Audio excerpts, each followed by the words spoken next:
मंदिर में भगवान दर्शन करने जाता। वह ब्राह्मण और गुरु की सेवा क्या करता था। उसके द्वार से कोई भी याचक निराश होकर नहीं लौटता था। वह प्रत्येक गुरुवार को व्रत रखता एवं पूजन करता, हर दिन गरीबों की सहायता करता।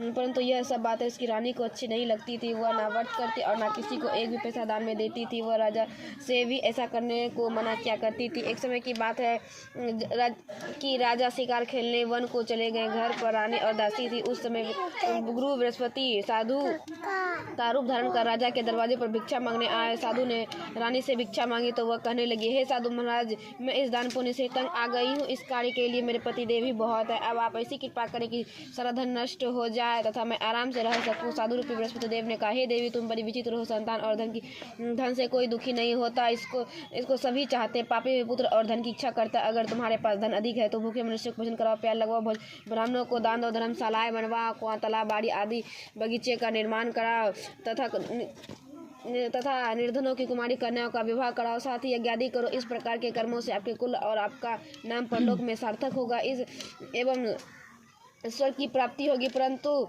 रानी साधु की इन बातों से खुश नहीं। उसने कहा, हे साधु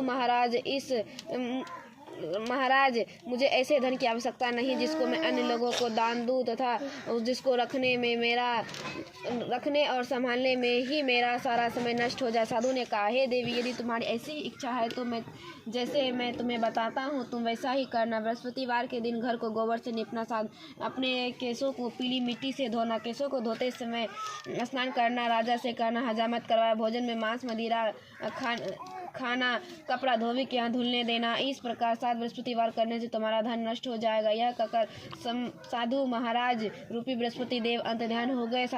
रानी ने साधु के कहने के अनुसार 7 बृहस्पतिवार तक वैसा ही करने का विचार किया। साधु के बताए अनुसार कार्य करते हुए केवल 3 बृहस्पतिवार ही बीते थे कि उसकी समस्त धन संपत्ति नष्ट हो गई। भोजन के लिए दोनों समय परिवार तरसने लगा था। संसारिक भोगों से दुखी रहने लगा था। वह राजा रानी से कहने लगा कि हे रानी, तुम यहाँ पर रहो, मैं दूसरे देश को जाता हूँ, क्योंकि यहाँ पर मुझे सभी मनुष्य जानते हैं, इसलिए मैं यहाँ कोई कार्य नहीं कर सकता। अब मैं प्रदेश जा रहा हूँ, वहाँ कोई काम धंधा करूँगा, शायद हमारे भाग्य बदल जाए। ऐसा कहकर राजा प्रदेश चला गया। वह वहाँ जंगल से लकड़ी काट कर लाता और शहर में बेचता। इसी तरह जीवन व्यतीत करने लगा। इधर राजा के बिना रानी और दासी दुखी रहने लगी। किसी दिन भोजन मिलता और किसी दिन जल पीकर ही रह जाती। एक समय रानी और दासी को 7 दिन बिना भोजन के व्यतीत करना पड़ा तो रानी ने अपनी दासी से कहा, हे दासी, यहाँ पास के नगर में मेरी बहन रहती है, वह बड़ी धनवान है, तो उसके पास जा और वहाँ से 5 बेजर मांग कर ले आ, जिससे कुछ समय के लिए गुजर हो जाए। दासी रानी की बहन के पास गई और रानी की बहन उस समय पूजा कर रही थी। बृहस्पतिवार का दिन था। दासी ने रानी की बहन से कहा, हे रानी, मुझे आपकी बहन ने भेजा है, मुझे 5 बेजर दे दो। दासी ने यह बात अनेक बार कही, परंतु रानी की बहन ने कोई उत्तर नहीं दिया, क्योंकि वह उस समय बृहस्पतिवार की कथा सुन रही थी। जब दासी को रानी की बहन से कोई उत्तर नहीं मिला तो वह बहुत दुखी हुई। उसे क्रोध भी आया। वह लौटकर रानी से बोली, हे रानी, आपकी बहन बहुत ही धनी स्त्री है, वह छोटे लोगों से बात भी नहीं करती। मैंने उसे कहा तो उसने कोई उत्तर नहीं दिया, मैं वापस चली आई। रानी बोली, हे दासी, इसमें उसका कोई दोष नहीं है। जब बुरे दिन आते हैं तब कोई सहारा नहीं देता। अच्छे बुरे का पता विपत्ति में लगता है। जो ईश्वर की इच्छा होगी वही होगा। यह सब हमारे भाग्य का दोष है। उधर रानी की बहन ने सोचा कि मेरी बहन की दासी आई थी, परंतु मैंने उससे नहीं बोली, इससे वह बहुत दुखी हुई होगी। अतः कथा सुन और विष्णु भगवान का पूजन समाप्त कर वह अपनी बहन के घर आई और कहने लगी, हे बहन, मैं बृहस्पतिवार का व्रत कर रही थी, तुम्हारी दासी हमारे घर आई गई थी, परंतु जब तक कथा होती है तब तक हम लोग ना उठते हैं और ना बोलते हैं, इसलिए मैं नहीं बोली। कहो दासी क्यों गई थी? रानी बोली, बहन, हमारे घर अनाज नहीं था, वैसे तुमसे बात कोई छिपी नहीं है, इस कारण मैंने दासी को तुम्हारे पास 5 बेजर लेने के लिए भेजा था। रानी की बहन बोली, बहन, देखो, बृहस्पति भगवान सबकी मनोकामना पूर्ण करते, देखो शायद तुम्हारे घर में अनाज रखा हो। यह सुनकर दासी घर के अंदर गई तो उसे एक घड़ा बेजर का भरा मिल गया। उसे बड़ी हैरानी हुई, क्योंकि उसने एक बर्तन देख लिया था। उसने बाहर आकर रानी को बताया कि दासी अपनी रानी से कहने लगी, हे रानी, देखो, वैसे हमको अब अन्न नहीं मिलता तो हम रोज ही व्रत करते हैं। अगर इससे व्रत की विधि और कथा पूछ ली जाए तो उसे हम भी क्या करेंगे। दासी के कहने पर रानी ने अपनी बहन से बृहस्पतिवार व्रत के बारे में पूछा। उसकी बहन ने बताया, हे रानी बहन, बृहस्पतिवार को सूर्योदय से पूर्व उठकर स्नान करके बृहस्पतिवार का व्रत करना चाहिए, लेकिन उस दिन सर नहीं धोना चाहिए। बृहस्पतिवार के व्रत में चने की दाल और मुनक्का से विष्णु भगवान का केले के वृक्ष की जड़ में पूजन करे तथा दीपक जलावे। उस दिन एक ही समय भोजन करे, भोजन पीले खाद्य पदार्थ का करे तथा कथा सुने। इस प्रकार करने से गुरु भगवान प्रसन्न होते हैं। अन्य पुत्र धन देते हैं, मनोकामना पूर्ण करते हैं। व्रत और पूजा की विधि बताकर रानी की बहन अपने घर लौट गई। रानी और दासी दोनों ही निश्चय किया कि बृहस्पति देव भगवान का पूजन जरूर करेंगे। 7 दिन बाद जब बृहस्पतिवार आया तो उन्होंने व्रत रखा और घुड़साल में जाकर चना और गुड़ भी लाए तथा उसकी दाल से केले की जड़ तथा विष्णु भगवान का पूजन किया। अब भोजन पीना कहाँ से आए? दोनों बड़ी दुखी हुई, परंतु उसने व्रत किया था, इस कारण बृहस्पति देव भगवान प्रसन्न थे। एक साधारण व्यक्ति के रूप धारण में वे दो थालों में सुंदर पीला भोजन लेकर आए और दासी को देकर बोले, हे दासी, यह भोजन तुम्हारे और रानी के लिए है। तुम दोनों करना।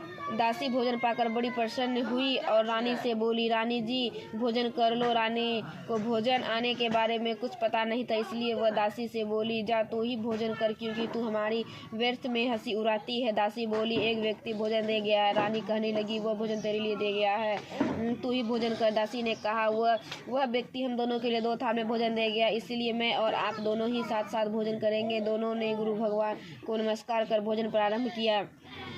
उसके बाद से वे प्रत्येक बृहस्पतिवार को गुरु भगवान का व्रत और पूजन करने लगी। बृहस्पति भगवान की कृपा से उसके पास धन हो गया, परंतु रानी फिर से पहले की तरह आलस करने लगी। तब दासी बोली, देखो रानी, तुम पहले भी इस प्रकार का आलस करती थी। तुम्हें धन के रखने में कष्ट होता था, इस कारण सभी धन नष्ट हो गया। अब गुरु भगवान की कृपा से धन मिला है तो फिर तुम्हें आलस होता है। बड़ी मुसीबतों के बाद हमने यह धन पाया है, इसलिए हमें दान पुण्य करना चाहिए। तुम भूखे मनुष्यों को भोजन कराओ, पैर लगवाओ, ब्राह्मणों को दान दो, कुआं तालाब बाड़ी आदि का निर्माण कराओ, मंदिर पाठशाला बनवाकर दान दो, तुम्हारी कन्या का विवाह कराओ, धन को शुभ कार्यों में खर्च करो, जिससे तुम्हारे कुल का यश बड़े, स्वर्ग का प्राप्त हो और प्रीत प्रसन्न हो। दासी की बात सुनकर रानी ने इसी प्रकार के कर्म करने प्रारंभ कर, जिससे उनका काफी यश फैलने लगा। एक दिन रानी और दासी आपस में विचार करने लगी कि ना जाने राजा किस दशा में होंगे, उनकी कोई खोज खबर नहीं है। गुरु भगवान से उन्होंने प्रार्थना की और भगवान ने रात्रि में राजा को स्वप्न में कहा, हे राजा, उठ, तेरी रानी तुझको याद करती है, अब अपने देश को लौट जा। राजा प्रातःकाल उठा, जंगल से लकड़ियां काट कर लाने के लिए जंगल की ओर चल पड़ा। जंगल से गुजरते हुए सोचने लगा रानी की गलती से उसे कितना दुख भोगने पर राजपाट छोड़कर जिसे जंगल में आकर रहना पड़ा। जंगल से लकड़ियां काटकर उन्हें बेचकर गुजारा करना पड़ा। उसी समय जंगल में बृहस्पति देव एक साधु का रूप धारण कर आए और राजा के पास आकर बोले, हे लकड़हारे, तुम इस सुनसान जंगल में किस चिंता में बैठे हो, मुझे बताओ। यह सुन राजा के नेत्रों में जल भर आया और साधु की वंदना कर बोला, हे प्रभु, आप सब कुछ जानने वाले हैं। इतना कहकर राजा ने साधु को अपने संपूर्ण कहानी सुना दी। महात्मा दयालु होते हैं। वे राजा से बोले, हे राजा, तुम्हारी पत्नी ने बृहस्पति देव के प्रति अपराध किया था, जिसके कारण तुम्हारी यह दशा हुई है। अब तुम किसी प्रकार की चिंता मत करो, भगवान तुम्हें पहले से अधिक धन देंगे। देखो, तुम्हारी पत्नी ने बृहस्पतिवार का व्रत प्रारंभ कर दिया है।